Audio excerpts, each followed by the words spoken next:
Hello, welcome to What's Your Story. I am so glad to have you here with us today because we have a really special guest. She is a sharp woman. She's the CEO and founder of Book Bayou, a line of chic and modern jewelry storage, and their community platform empowered by WMN.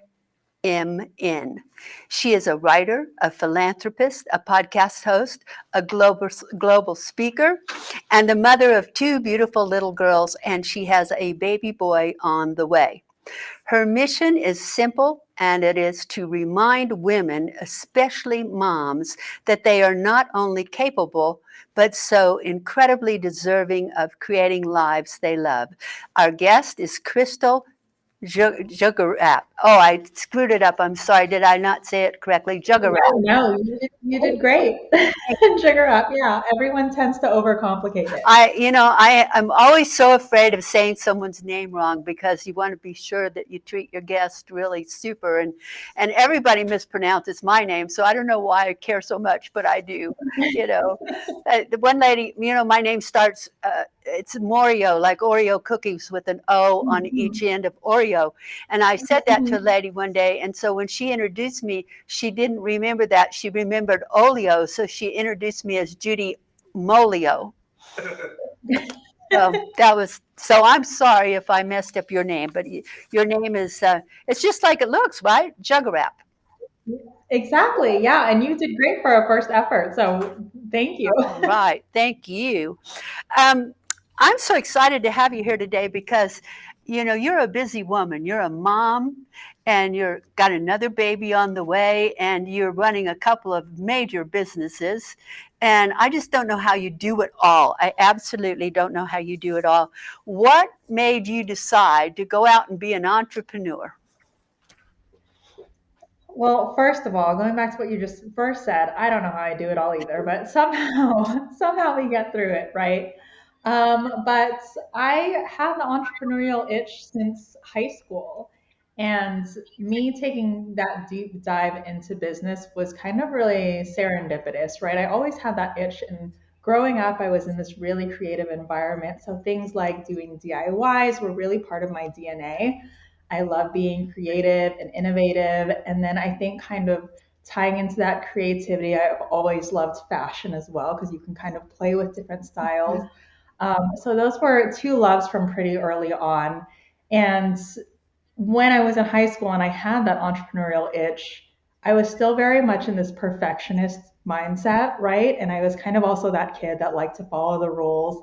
I was, for the most part, obedient. I didn't like to disappoint anyone. And I was kind of also in that people pleasing mode. So I was just going with the flow and I didn't have that strong urge to go too much against the grain, but I still had that entrepreneurial itch to scratch. So I would do things on the side, like the jobs that I would pick up. They would be jobs that gave me a certain like authority over what I did, right? And some level of creativity. Like I was a closet designer. I was an independent jewelry stylist. I was a merchandiser where I had my own department. So that kind of somewhat fulfilled this desire of having something that was mine to control and to manipulate to whatever my vision was. And then fast forward, 10 years or so, I found myself a first time mom in 2018. And of course, any mom knows that there's that period of time where it's like, okay, I'm trying to figure out my way back to myself. And me allowing myself to go back to the creativity and the DIYs, that was my way of finding my way back to who I was pre baby. As much as I love motherhood, right? And I've always pictured myself a mom, I always knew that I was bound for more than that also. So I was trying to find my way back to who I was.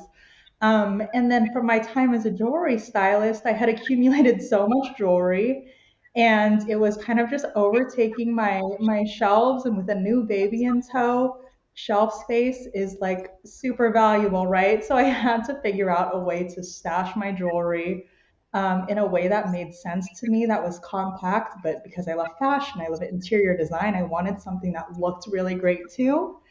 I couldn't find anything in the market.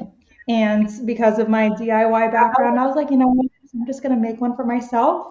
And that was kind of like the pivotal moment in my life where, after making that decision and kind of brainstorming, like, what would this DIY look like? Excuse me, what would this jewelry organizer look like? I started to realize the merit of this design that I was concocting in my head. And it felt like the accumulation of everything in my life, of all of these moments of wanting to be creative, of wanting to have control over something, of wanting to design something, of my love of fashion, of my love of interior design. And I was like, I think this is the moment like I've been waiting for in my life. And from that point forward, I was like, you know what? I think I've done everything everyone has expected me to do, everyone has asked me to do, and I'm going to start living for myself now and allowing myself to step into this bigger, grander version of myself that I always kind of knew was inside of me. And I just hit the ground running from there. So that's really the start of where Book of Bijou, the jewelry line, and then Empowered by Women came into play. And ever since, we've been just working to grow it. Now, what exactly is Empowered by Women? So, Empowered by Women is our community platform. And that really stemmed because when I launched Book of Bijou in 2021, I went into it knowing that I wanted to have a really supportive community of women around me. And that it was also kind of triggered by remembering the community that surrounded me when I used to sell jewelry. I was surrounded by so many ambitious, energetic, lively women that were super excited to go out there and sell jewelry and celebrate each other and share each other's tips and strategies. And, they say entrepreneurship is lonely, but I say it doesn't have to be, right? So I wanted to create a space for women to come together and do just that. Like what I had previously, I wanted to recreate that. So it started off simple enough with just, me chatting with other women just like this, or me doing joint giveaways on Instagram so we can develop our own audience. And then it's really kind of snowballed since then. We have this amazing community that continues to grow. We host markets, networking events, and last year we also launched our online woman owned small business directory. So we're hoping to become the go to place to find women owned businesses in the US. And sky's the limit. I'm excited to see where we continue to grow from here. Well, it sounds absolutely exciting and wonderful. I want to be a part of it. I want to be a part of it. You are absolutely welcome. We would be honored to have you. So, what do you think has been your biggest contributors to your success? You know, in the spirit of transparency, I can't fully claim success just yet for our product line because we have been dealing with a lot of manufacturing issues, especially with launching, in the middle of COVID. So we're still kind of working out with some kinks with production. However, what's what I do feel success with is our community platform, Empowered by Women, which, like I said, was shortly launched right after launching Book of Bijou. And I feel like we've experienced so much success with that, and it really does go back to our product line and the challenges we faced there, because there was this moment with Book of Bijou, with our product line, and with manufacturing when I realized just how tough manufacturing was going to be. Yes. This was my first time having any kind of experience with manufacturing. And of course, my naive little self was like, oh my gosh, it's going to be amazing. We're going to get our inventory in a few months, and it's going to be great. Long story short, the manufacturer dropped the Oh ball, no. and they didn't start mass production until we were already ready to launch and we were already getting some pre-orders. And so this became another really pivotal moment in my journey, even though it was so early on, right? Where I really had to make the decision of how I was going to show up, how I was going to show up in my business, and as a leader.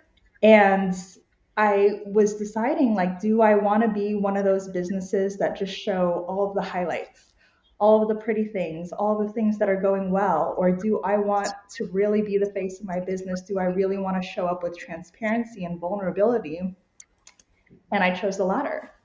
And when I did that, the light bulb really went off because I ended up doing an Instagram live, And I was just telling everyone, this is what's going on with our manufacturing. And I was telling everyone how disappointed I felt because I couldn't fulfill their needs at that time. All the people that pre-ordered with us, I couldn't fulfill those orders. And it was devastating for me. But I still shared with them, I am committed to this, and while I am so disappointed and I'm so sorry that we can't fulfill your orders, like this is something that I truly care about. I truly care about all of you that are on this journey, and I want you to be able to see exactly what's happening in the process so you don't feel like you have no idea what's going on and you're kind of just hanging on there without a clue of what's going on. And from that moment, there were so many women that started messaging me, people that I hadn't even communicated with at all yet. And they were resonating with my story and they were empathizing with me and they were showing compassion. And some really amazing relationships had started from that moment. And I was like, this feels really good. This is how I want to continue leading my business, no matter which direction it ends up going. I want to be able to create a business where I can bring people along on the journey with me, and not just have them watch from afar. And so I continue to lead from that idea of authenticity. And I've taken on this mantra of living loudly passionate. And I really think that's been the key to our growth in such a short time. It's only been a couple of years, but I can see that people resonate energy and they see my vision because I'm showing up wholeheartedly in it and showing them the ins and outs, right? And people can relate to that. So Yes. I think definitely that has been one of the biggest contributors to my success so far. Well, that authenticity is so important. I think in the marketplace today, that's one of the most important things you can offer people. Mhm. Absolutely. So tell us about your kind of philosophy of community over competition. Yes, that is one of our core values with Empowered by Women with Book of Bijou. And again, it goes back to having that community back when I sold jewelry, right? It's incredible to me that there still are so many people in this world that really do come from more of a lack mindset or a Mhm. scarcity mindset, and they feel like they just need to compete with the person right next to them. But I really believe that, if you are meeting other people and you see similarities in what you do, that's an opportunity to connect further, right? To collaborate instead of to feel like you need to close yourself off and compete. I wholeheartedly believe that there's more than enough for all of us in the world. There's billions of people on this planet, right? So, more than enough customers, clients, connections, opportunity, money. So, of course, you'll have competitors, and there will be people that aren't open to the idea of collaborating, but you will be so surprised once you allow yourself to have those connections with people, have those conversations with what can we do together?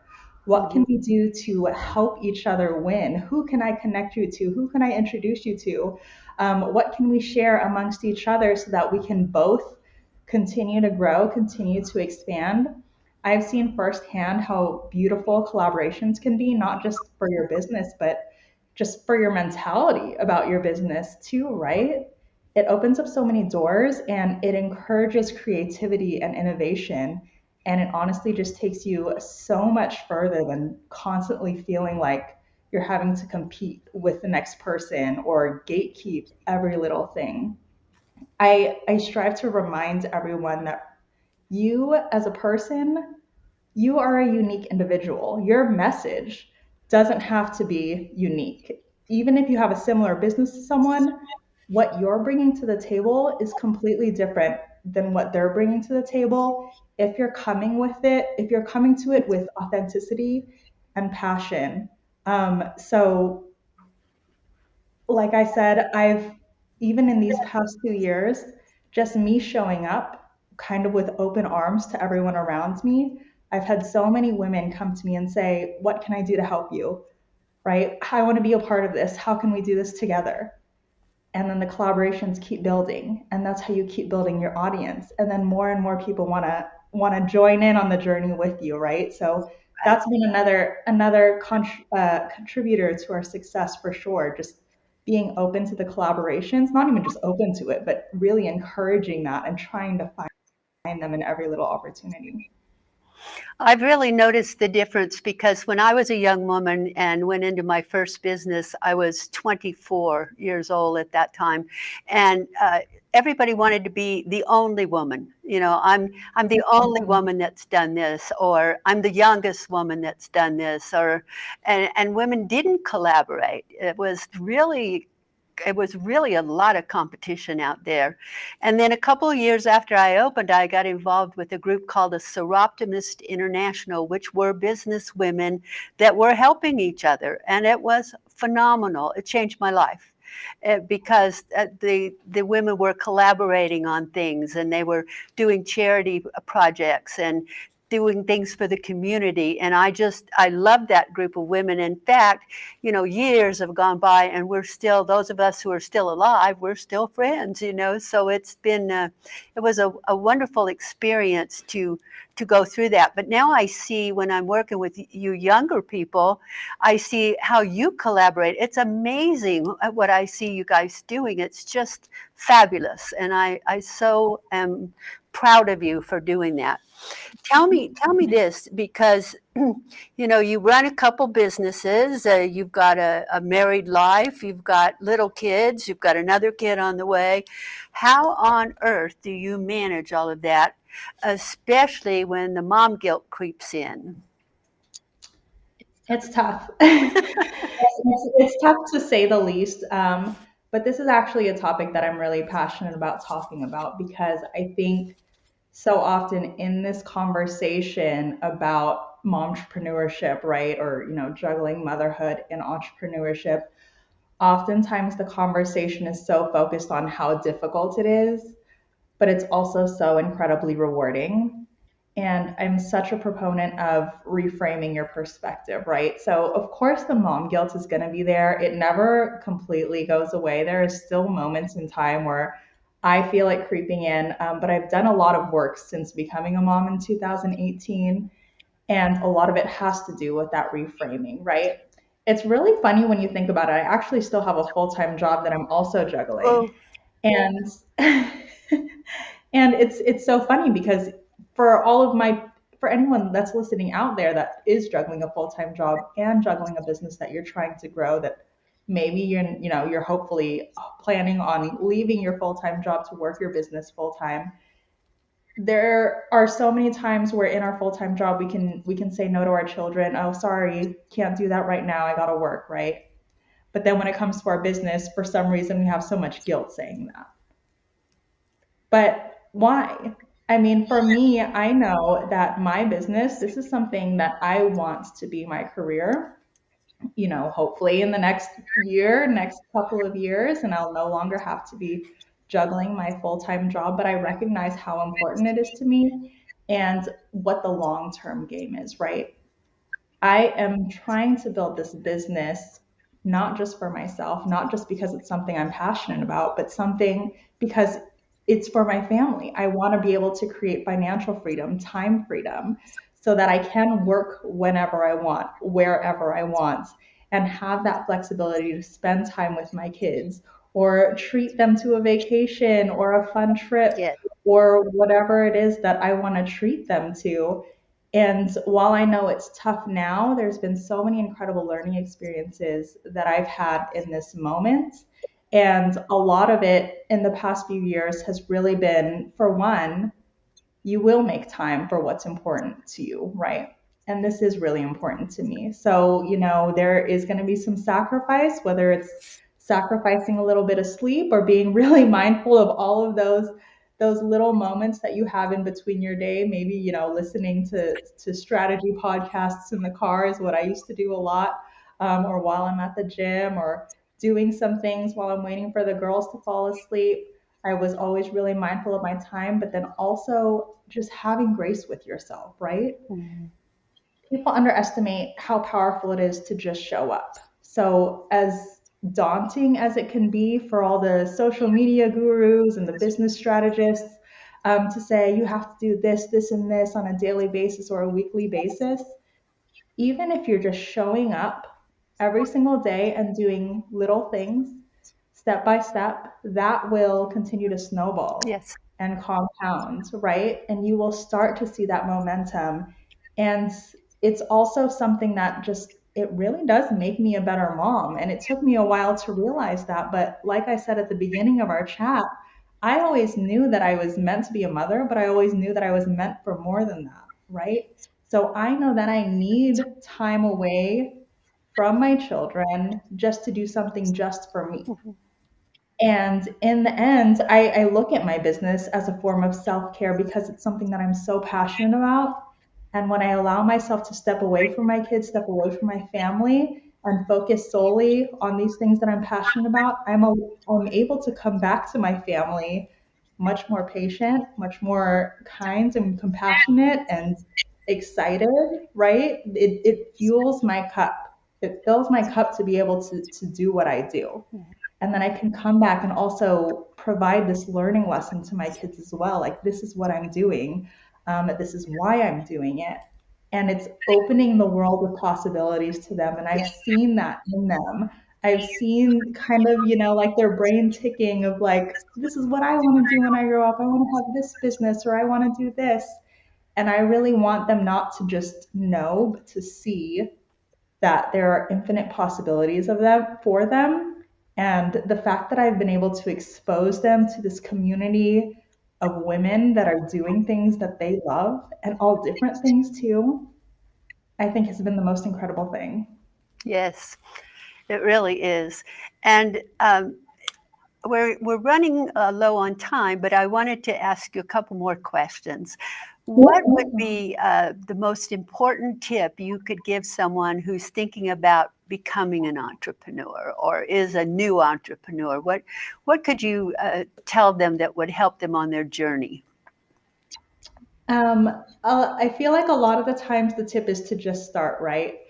But before even getting to that point, my tip would really be to work on your mindset. This was something that I did. When I made that decision to bet on myself, a lot of mindset work went into that. And I said, okay, if I'm going to do this, like I'm really committing to myself, I'm committing to my family.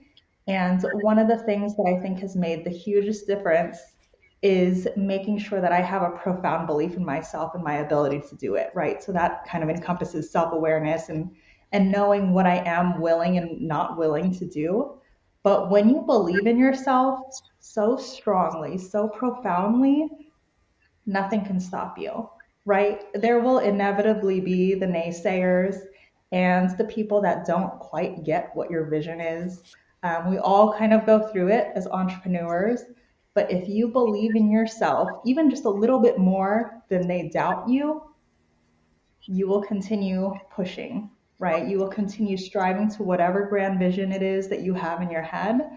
And there will be no reason for you to just let that doubt overcome you and stop you from living this big grand life or whatever it is that you want to do because you believe in it and you're going to keep fighting for it. So, working on your mindset before you take that leap of faith, I think is a game changer. I think it is too. I started my first business at 24 years old with $2,000, and everybody said you won't make it, but I did. I sold it 21 years later for cash, which was pretty awesome. And so I know that you have to get your head into it, and you have to make up your mind you're going to succeed no matter what. And there are hard Mhm. times. There were really hard times. I'm so glad you're here with us today. You are one of the ladies who was an author in our recent Choices magazine, and you wrote a fabulous article. I recommend everybody to read it because I loved your article. It was one of my very favorites in the magazine this month, and I thank you for that. And I know that you're going to be a speaker at the Women Thrive Conference in March. What is it, March 18th to 23rd, I think it is. Something like What are you, what are that. you speaking about there?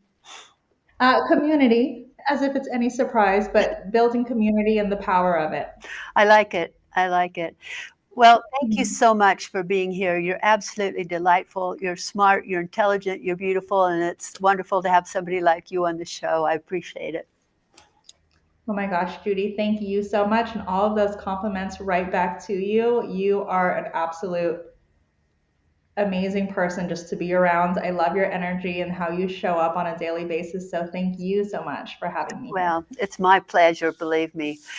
And thank you, ladies and gentlemen, for watching the show. We really appreciate having you with us, and we hope that you'll come back again because we have many, many more wonderful shows for you right on WWDBTV on Roku.